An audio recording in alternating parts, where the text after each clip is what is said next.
A tale from the Nigerian Civil War graces the screens in Trino's new production, The Encounter.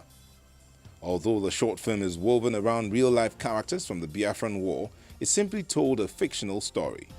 The Encounter is a screen adaptation of a story written by an historian, Henry Onyema, who wishes to draw mainstream attention to the history of the country. I created it on the basis that let us take history out. Let us just take history out of the classroom. Let's take history out from being a boring and uninteresting thing. Let's give it life. Let's give it spark.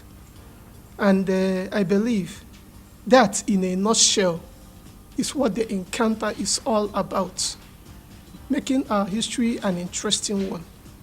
The Encounter creates one final meeting between two former friends and prominent participants of the Biafran War, General Ojukwu and Nigeria's first international athletic medalist turned soldier, Emmanuel Ifeajuna. Director Tolu Ajayi had a difficult task adapting the story for the screens. You and I go a long way. Our families have known each other since we were little. My uncle used to always treat you whenever you fell ill. I joined the army because of you.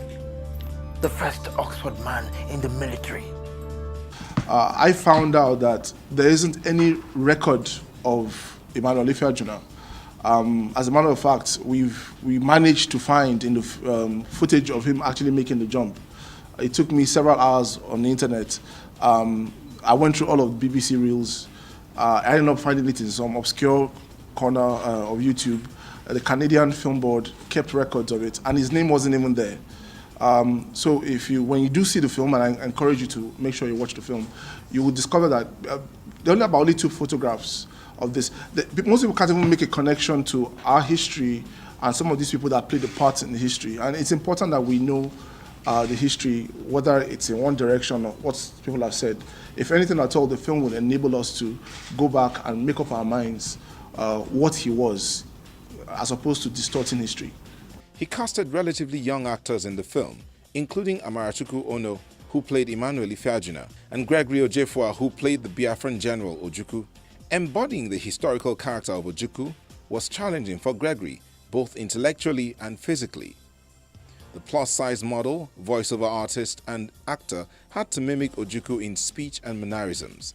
He wasn't even initially, and Gregory knows that, he wasn't initially my first choice, but he was a very convincing audition. So the auditions themselves were a testament to commitment.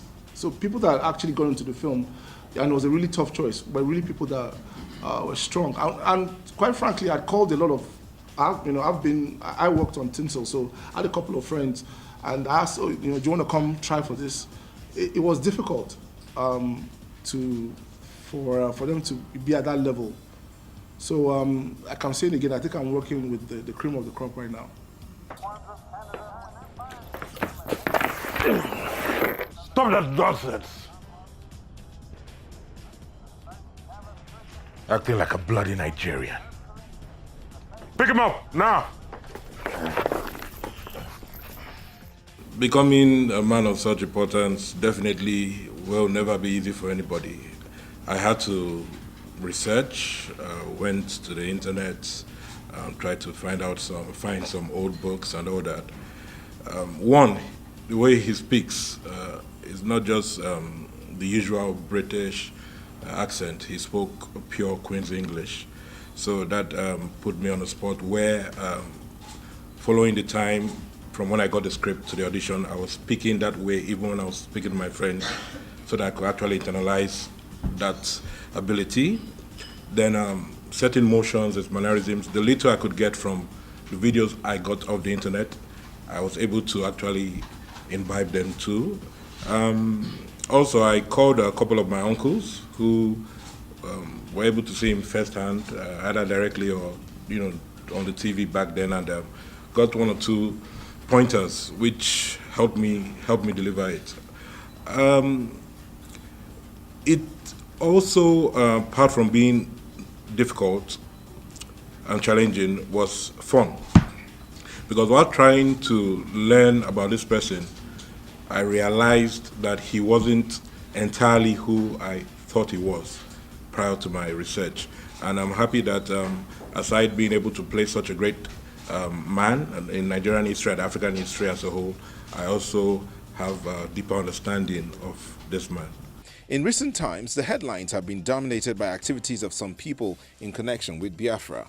Ajayi quickly distances himself and the encounter from this group of people. We had a lot of this that's happening now, the headlines you're seeing today, was planned. We're not milking, God forbid. None of this was planned. It just happened to be a story that came across my table. We first did one round, then we waited, then we did another round, then we waited. I spent about 3 months doing research, because we just didn't want to get it wrong.